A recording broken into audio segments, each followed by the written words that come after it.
La transition enclenchée au soir de la prise du pouvoir par le Comité national pour le rassemblement et le développement a pris un grand coup d'accélérateur ce lundi 27 septembre 2021 avec la divulgation de la charte de la transition, le texte qui balise désormais le processus sur le plan juridique et organisationnel est officiellement entré en vigueur. Ce texte met fin à la constitution guinéenne modifiée par l'ancien président Alpha Condé en 2020. Avec notre invité Mamadou Diouf, nous allons donc parler de la Guinée-Conakry et de cette charte de la transition qui exclut également les membres du CNRD des prochaines élections. Mamadou Diouf, bonjour. Bonjour Michel. Et ça, c'est la grande nouvelle. Ils ne vont pas participer aux prochaines élections. Ben, ils ont tout simplement anticipé, puisque de façon générale, à chaque fois qu'il y a coup d'État, la communauté internationale, la CEDEAO, l'Union africaine, une des choses qu'on exige, c'est que tous ceux qui participent à la transition ne doivent pas être candidats à l'issue de la transition. Ben, c'est comme s'ils ont anticipé tout simplement en faisant ce qu'on va vous demander, ils l'ont tout simplement fait directement pour que la demande ne vienne pas. Ça, il faut reconnaître que ce n'est rien de spécifique, de nouveau dans les coups d'État de façon générale. C'est à ça qu'on s'attend. Ce n'est pas ça le problème.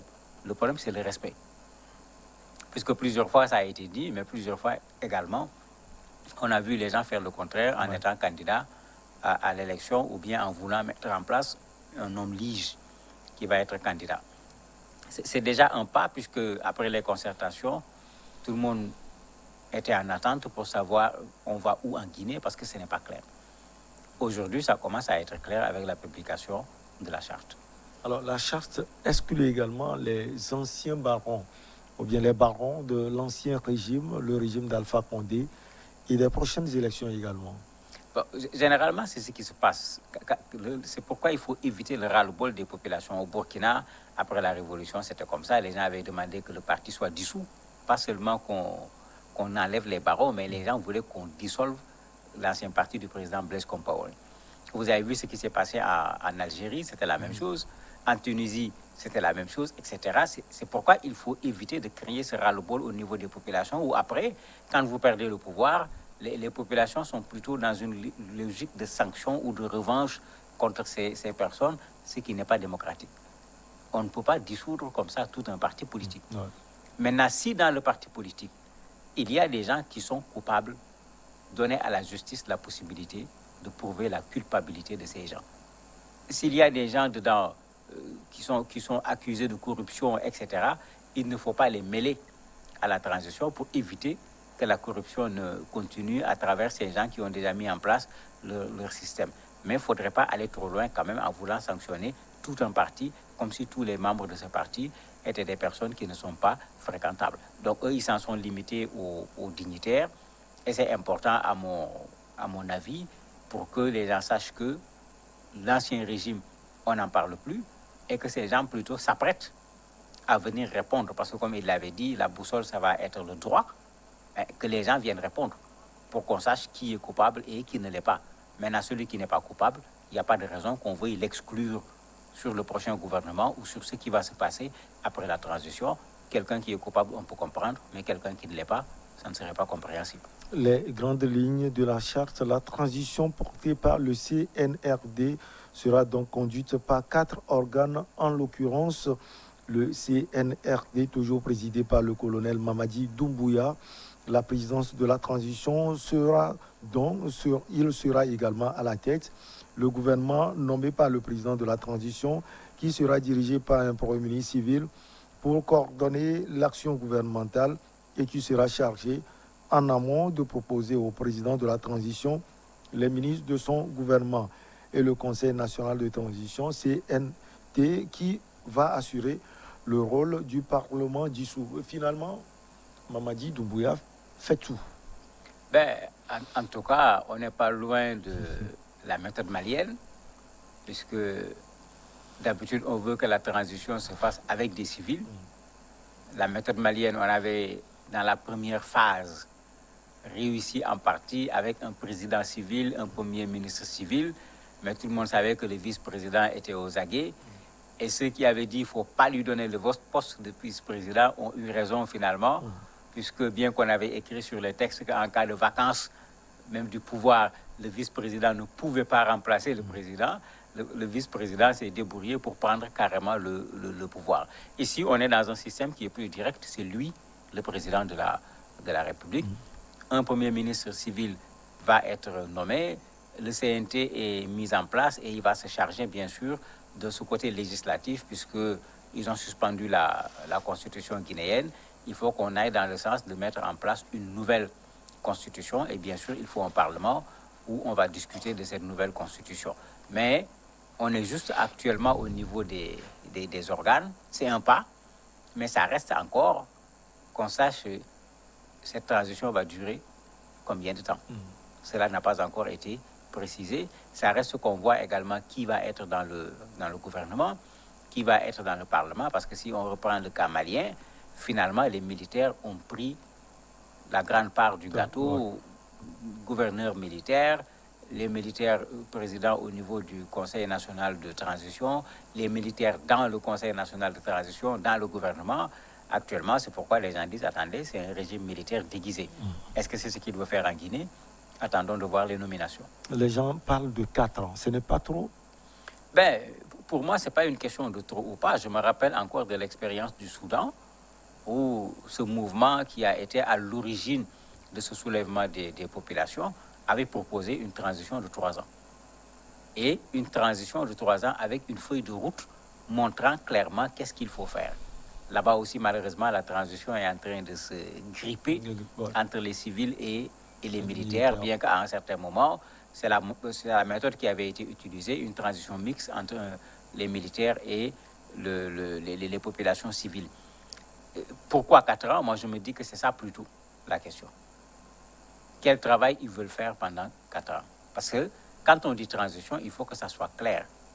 Ça veut dire qu'on quitte une étape, on va aller vers une autre étape. C'est une phase intermédiaire. Quand une phase intermédiaire dure 4 ans, aux États-Unis, le mandat du président, c'est 4 ans. Ça devient un mandat présidentiel. C'est trop ou pas qu'on nous dise qu'est-ce qu'il y a lieu de faire. Parce qu'on ne peut pas juger de la période seulement, mais de façon générale, une transition n'a pas pour rôle de durer 2 ans, encore moins 4 années, surtout pas quand cette transition est dirigée par des militaires. Alors, rien de surprenant quand on parle de communauté nationale pour le rassemblement et le développement, surtout sur le développement, puisque c'est sur une longue période. Oui, mais 4 ans ne développera pas la Guinée aussi. Faut que les politiques arrêtent de raconter des histoires aux populations. Je ne connais pas un pays au monde qui s'est développé en 4 ans. Généralement, les gens prennent toute une génération. Et toute une génération, il y a un travail à faire en termes de conscience, il y a les mentalités qu'il faut changer, il y a les comportements qu'il faut changer. Là, il y a la question de la citoyenneté qu'il faut régler, il y a la question de la démocratie qu'il faut régler. Le jeu politique doit devenir clair. Les conditions permettant aux populations d'abord de pouvoir investir, d'entreprendre doivent être réglées. Mais ce n'est pas ça le rôle d'une transition. Ça, il faut qu'on soit clair. Le rôle d'une transition, c'est de venir trouver une Guinée où la Constitution a été retouchée. Elle est contestée au point que ça débouche sur une crise politique. Il faut trouver une solution pour cette question de la Constitution. Vous avez une Guinée où, depuis quelques années, les élections sont contestées. Il faut trouver un processus électoral consensuel de préférence ou bien accepté par le maximum pour pouvoir aller vers des élections libres et transparentes. Mais c'est ça qu'on appelle une transition. Sinon, un président de transition n'est pas un président élu. Quel est le programme politique de M. Doumbouya? Il n'a pas été élu. Il n'a pas présenté un programme et ce n'est pas son rôle de présenter un programme. C'est un candidat aux élections qui présente un candidat qui dit dans un mandat, voilà ce que je veux faire. Et souvent, bien sûr, ce qu'on dit est rempli de promesses qui ne seront jamais respectées. S'il rentre dans ce jeu, s'il veut rester 4 ans à la tête de la Guinée, il s'aventure véritablement vers des lendemains qu'il ne maîtrise pas. On parle également de réformes institutionnelles, notamment le changement de constitution. Cela aussi ne va pas entraîner des soucis? Mais non, ça peut se faire facilement. Ils mettent en place une constituante. Ce n'est pas des compétences qui manquent en Guinée pour mettre en place une constitution. D'autant plus qu'il y a déjà un travail qui avait été fait. Ce n'est pas un travail qui part de zéro. C'est le président Condé qui a retouché la Constitution. Il ne s'agira pas de réécrire totalement la Constitution de la Guinée. On n'est pas en désaccord sur tous les articles de la Constitution. Il y a certainement des parties sur lesquelles les gens ne sont pas d'accord, mais une concertation peut être organisée, des experts peuvent venir participer parce que c'est quand même une affaire de droit, de Constitution en particulier, pour qu'on trouve une solution. Pour ça, on n'a pas besoin de 4 années. En tout cas, si on me le confie, en 6 mois, on peut finir avec. On n'a pas besoin de 4 années pour réformer la Constitution de la Guinée. Maintenant, c'est pourquoi il faut qu'on fasse attention que les militaires fassent de la transition. Qu'ils ne viennent pas nous dire que les civils n'ont pas été capables. Nous allons. Le Mali est là. Au bout d'1 an, avec les militaires, pratiquement rien n'a été fait sur les questions de développement. Même l'organe qui doit organiser les prochaines élections n'est pas sur place jusqu'à présent, alors que c'est ça surtout qu'on attendait de cette transition. Alors, Mamadou, la Guinée ne peut pas vivre éternellement en autarcie. Au moins sur la charte, sur les grandes lignes de cette charte, il y a eu des avancées. Est-ce que cela va dire quelque chose à la CEDEAO? Mais bien sûr, cela va dire quelque chose à la CEDEAO, parce qu'il ne faut pas qu'on oublie qu'avant de quitter le pouvoir, le président Alpha Condé était en conflit pratiquement avec le Sénégal. La frontière était fermée.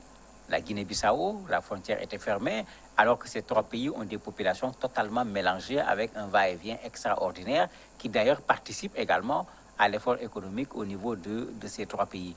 Pour la CEDEAO, c'était quelque chose de particulièrement désagréable qu'un président soupçonne un autre président, un deuxième président, d'être des gens qui sont en train de comploter contre lui ou bien d'être en connivence avec des gens qui complotent contre lui. La CEDEAO, c'est plutôt le gérer ensemble que les uns qui mettent des bâtons dans les roues des autres. Ça, c'était déjà un problème qui n'a malheureusement pas été réglé jusqu'à ce que le coup d'État arrive. C'est de bon ton que quand ils sont arrivés, très rapidement, ils ont posé ce problème de réouverture des frontières avec ces 2 pays. Et bien sûr, ils ont dit que la Guinée va respecter tous ses engagements sur le plan international. Donc, il n'y a pas un retour sur la Guinée, j'allais dire, de Sékou Touré, où on était pratiquement en autarcie. Ils ont tiré la leçon et c'est une très bonne chose parce qu'aujourd'hui, il n'y a pas beaucoup de pays qui osent s'enfermer sur eux-mêmes pour dire qu'ils vont régler leurs problèmes sans la communauté internationale. Pour vous, donc la CEDEAO va revoir sa position? Pas revoir sa position. La CEDEAO va encore attendre parce que quand on dit transition, il y a le temps. La CEDEAO a proposé 6 mois. Et quand vous regardez ce que j'ai dit tout à l'heure, si c'est des institutions, il n'y a pas de problème au niveau des institutions en Guinée. Il y a déjà des élections qui étaient prévues. Les élections législatives, les élections locales. Il suffit qu'on les organise. Après les avoir organisées, mais on va vers une élection présidentielle. Pourquoi reculer ces élections alors que c'était déjà quelque chose qui était en vue? Généralement, c'est quand c'est très loin qu'on essaye d'anticiper pour mettre en place des institutions avec des élus. Parce qu'un maire, il doit être élu, il ne doit pas être désigné. Un député, il doit être élu. Ce Conseil national de transition, on va désigner les députés. Ce n'est pas ça un parlement. Ça va faire office de parlement, mais ce n'est pas un parlement. Dans un parlement, le député, il a été élu. Il n'a pas été désigné. Pour faire en sorte qu'il y ait un parlement, qu'il y ait une constitution, qu'il y ait des maires, on n'a pas besoin, encore une fois, de 4 ans. Peut-être que les 6 mois de la CEDEAO également sont trop courts, qu'ils prennent langue pour voir comment faire pour que ça devienne 10 mois ou bien 12 mois. L'essentiel, c'est qu'il y ait surtout une feuille de route et un comité de suivi pour qu'on ne voit pas encore l'échec qu'on a vu au Mali, où aujourd'hui, il est pratiquement très clair que les élections n'auront pas lieu à la date prévue. Merci beaucoup à vous, Mamadou Diouf. La pause et on revient avec notre invité.